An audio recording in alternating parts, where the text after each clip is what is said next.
દોસ્તો, આજે દુનિયામાં જો કોઈ વસ્તુ માટે સૌથી વધારે પાવર સ્ટ્રગલ ચાલી રહી હોય તો તે છે કાચું તેલ એટલે કે ક્રૂડ ઓઇલ.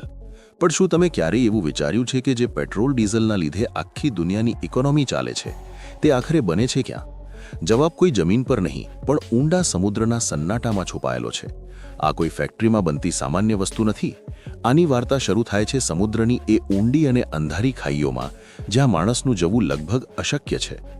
આજે નોલેજ ટીવી ઇન્ડિયા તમને એક એવી માઇન્ડ બ્લોઈંગ જર્ની પર લઈ જશે જે કરોડો વર્ષો પહેલાં શરૂ થઈ હતી.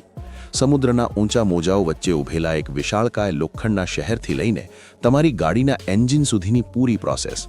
આજે આપણે ક્રૂડ ઓઇલ એટલે કે કાચા તેલના એ દરેક રહસ્ય પરથી પડદો ઉઠાવીશું.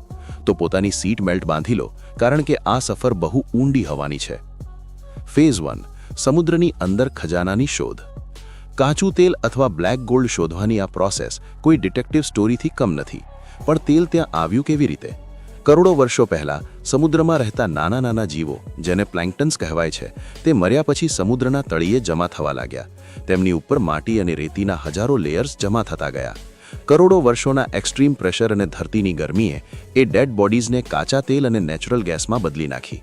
હવે સવાલ એ છે કે આટલા મોટા સમુદ્રમાં એક્ઝેક્ટલી તેલ ક્યાં છુપાયેલું છે તે કેવી રીતે ખબર પડે?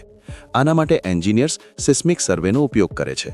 એક સ્પેશિયલ શિપ સમુદ્રની ઉપર ચાલે છે અને પાણીની અંદર કમ્પ્રેસ્ડ એરની મદદથી પાવરફુલ સાઉન્ડ વેવ્સ, એક પ્રકારના ધડાકા છોડે છે. આ સાઉન્ડ વેવ્સ પાણીને ચીરીને સમુદ્રના તળિયે જાય છે અને ખડકો સાથે અથડાઈને પાછા ઉપર આવે છે.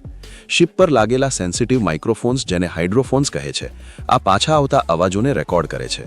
આ અવાજોના કેલ્ક્યુલેશનથી કમ્પ્યુટર્સ ઓશન ફ્લોરની નીચેનો એક ડિટેલ્ડ 3D મેપ તૈયાર કરે છે. સુપર કમ્પ્યુટર્સ આ ડેટાને એનાલાઇઝ કરે છે અને જણાવે છે કે સમુદ્રની નીચે કયા ખડક પાસે તેલનો મોટો ભંડાર છુપાયેલો હોઈ શકે છે. ફેઝ 2, પ્લાન્ટ અને ઓફશોર રિગનું સેટઅપ. એકવાર એક્ઝેક્ટ લોકેશન મળી ગઈ એટલે શરૂ થાય છે એન્જિનિયરિંગનો સૌથી મોટો ચમત્કાર, ઓફશોર રિગનું સેટઅપ. આ કોઈ નાની મોટી ફેક્ટરી નથી. આ સમુદ્રની વચ્ચોવચ્ચ તરતું એક વિશાળકાય શહેર હોય છે. જો પાણી ઓછું ઊંડું હોય તો જેકઅપ રિગ્સનું યુઝ થાય છે, જેના મોટા મોટા લોખંડના પગ સમુદ્રના તળિયે ટકી જાય છે. પણ જો તેલ હજારો ફૂટ ઊંડા પાણીમાં હોય તો ત્યાં સેમી સબમર્સિબલ રિગ્સ લગાવવામાં આવે છે.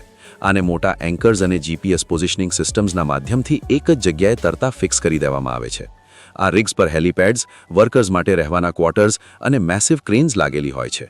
પાણીની આટલે નીચે માણસો કામ નથી કરી શકતા, એટલે ROVs એટલે કે રિમોટલી ઓપરેટેડ વેહિકલ્સ, જે એક પ્રકારના અંડરવોટર રોબોટ્સ હોય છે, તેમને પાણીની નીચે મોકલવામાં આવે છે.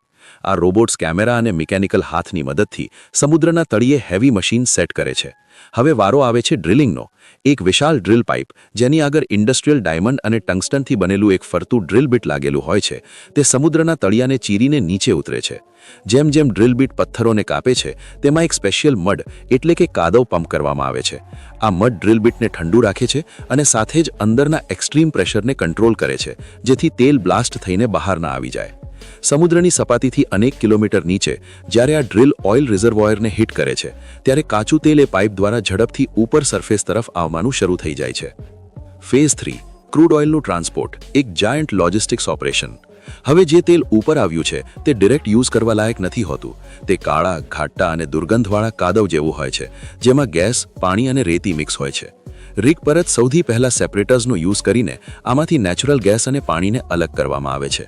હવે આ કાચા તેલને જમીન પર બનેલી રિફાઇનરી સુધી પહોંચાડવું એક બહુ મોટો ચેલેન્જ છે. આના માટે 2 રીતો યુઝ થાય છે: અંડરવોટર પાઇપલાઇન્સ અથવા તો જાયન્ટ ઓઇલ ટેન્કર્સ. જે તેલ પાઇપલાઇન્સ દ્વારા આવે છે તે સમુદ્રના તળિયે પથરાયેલી હજારો કિલોમીટર લાંબી લોખંડની જાડી પાઇપોથી ટ્રાવેલ કરે છે.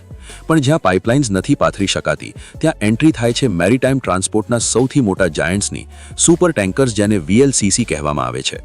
આ શિપ્સ એટલા વિશાળ હોય છે કે તેના ડેક પર કેટલીક ફૂટબોલ ફિલ્ડ્સ આવી જાય. એકલું સુપર ટેન્કર પોતાની અંદર લગભગ 2 મિલિયન બેરલ્સ એટલે કે 31 કરોડ લીટરથી પણ વધારે ક્રૂડ ઓઇલ ભરીને સમુદ્રની લાંબી સફર ખેડે છે. આ ટેન્કર્સ હજારો કિલોમીટરની સફર પૂરી કરીને કિનારે બનેલી પોર્ટ ફેસિલિટી સુધી પહોંચે છે, જ્યાંથી જાયન્ટ સ્ટોરેજ ટેન્ક્સમાં તેલને પંપ કરી દેવામાં આવે છે. Phase 4, refinery, the magic of fractional distillation. દોસ્તો, કાચું તેલ એક રીતે કેમિકલ્સનો એક કોમ્પ્લેક્સ સૂપ છે. અસલી મેજિક ત્યારે શરૂ થાય છે જ્યારે આ ક્રૂડ ઓઇલ પાઇપલાઇન દ્વારા રિફાઇનરીમાં એન્ટર કરે છે. રિફાઇનરી કોઈ સાયન્સ ફિક્શન મૂવીના સેટ જેવી દેખાય છે. હજારો પાઇપ્સ, ઊંચા ટાવર્સ અને ભઠ્ઠીઓ. સૌથી પહેલા ક્રૂડ ઓઇલને ડિસલ્ટિંગ યુનિટમાં મોકલવામાં આવે છે, જ્યાં તેમાંથી બચેલું મીઠું અને અશુદ્ધિઓ કાઢવામાં આવે છે.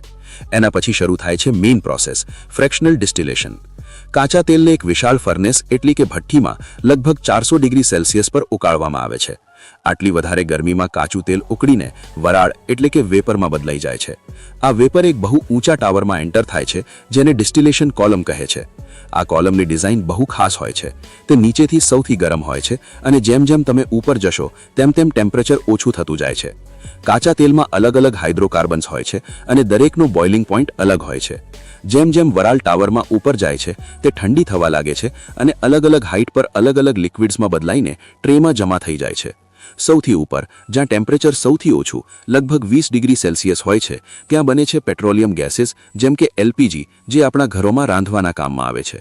તેની થોડી નીચે લગભગ 150 ડિગ્રી સેલ્સિયસ પર જમા થાય છે નેફ્થા અને આપણું સૌથી જરૂરી ફ્યુલ પેટ્રોલ એટલે કે ગેસોલિન.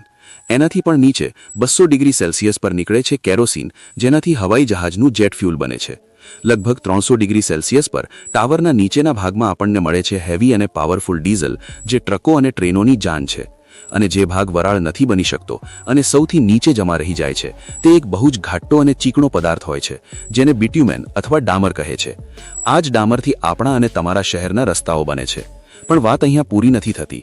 દેશમાં પેટ્રોલની ડિમાન્ડ બહુ વધારે છે અને ક્રૂડ ઓઇલમાંથી ફક્ત 20 થી 30% જ પેટ્રોલ નીકળે છે.